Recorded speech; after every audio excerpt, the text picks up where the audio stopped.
নমস্কার বন্ধুরা। আচ্ছা বলো তো বন্ধুরা, ছেলে মেয়ে তো মাকে বাবাকে অনেক রকমের কথা বলে, ঠিক তো বলে তো, কিন্তু মা যদি কোনো কথা ছেলেকে বলে বা মেয়েকে, তখনই তাদের খুব কষ্ট হয়ে যায়। হ্যাঁ, মা এই কথা বলেছে, কিন্তু ওদের যদি কোথায় একটু লাগে তখন মায়ের বুকটা কিন্তু ফেটে যায়। কেন বলো তো? ছেলেটা কষ্ট পাচ্ছে, ছেলেটা খুব কষ্ট পাচ্ছে। মা কিন্তু তখন সেই কথাটা মনে রাখে না যে একটু আগেই তো ছেলে আমায় অনেক কথা বলে চলে গেল। তখন কিন্তু সেসব কথা মা সব ভুলে যায়, ভুলে গিয়ে দৌড়ে আগলে ছেলেকে কোলে নেয়। যদিও কোলে নিতে পারে না, বড় হয়ে গেছে ছেলে, কোলে নিতে পারে না, জড়িয়ে ধরে বাবা তোর কোথায় লেগেছে দেখি, কোথায় লেগেছে। তখন মায়ের বুকটা মনে হয় যেন ফেটে যাচ্ছে, না ভেঙে যাচ্ছে, না মা নিজেই বোধহয় মরে যাবে। এইটাই কিন্তু হয় বন্ধুরা। কিন্তু ছেলেরা বুঝতে চায় না। ছেলেরা হয়তো তখন ব্যথা কাতর হয়ে চুপ করে থাকে।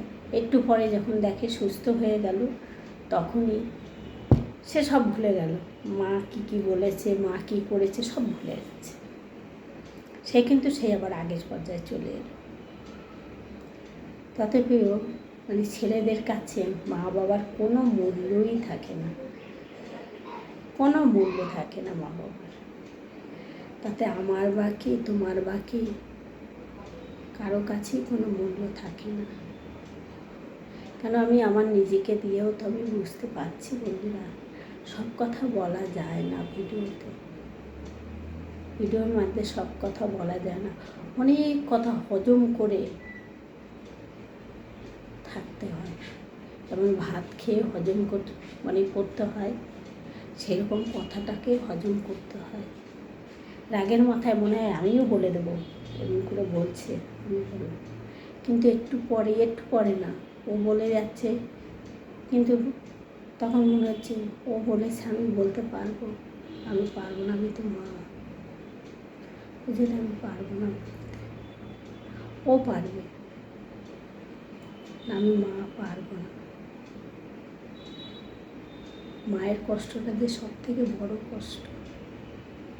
বাবার থেকেও কিন্তু মায়ের কষ্টটা বেশি। হ্যাঁ, বাবার থেকেও মায়ের কষ্টটা যে বললাম বন্ধুরা, তোমরা আবার ভুল ভেবো না। বাবারও কষ্ট আছে, মারও কষ্ট আছে, কিন্তু বাবা কষ্ট হলেও বাবা বুঝতে দেয় না, কিন্তু মা প্রকাশ করে ফেলে, সকলের সামনে প্রকাশ করে ফেলে। কীভাবে বলো তো?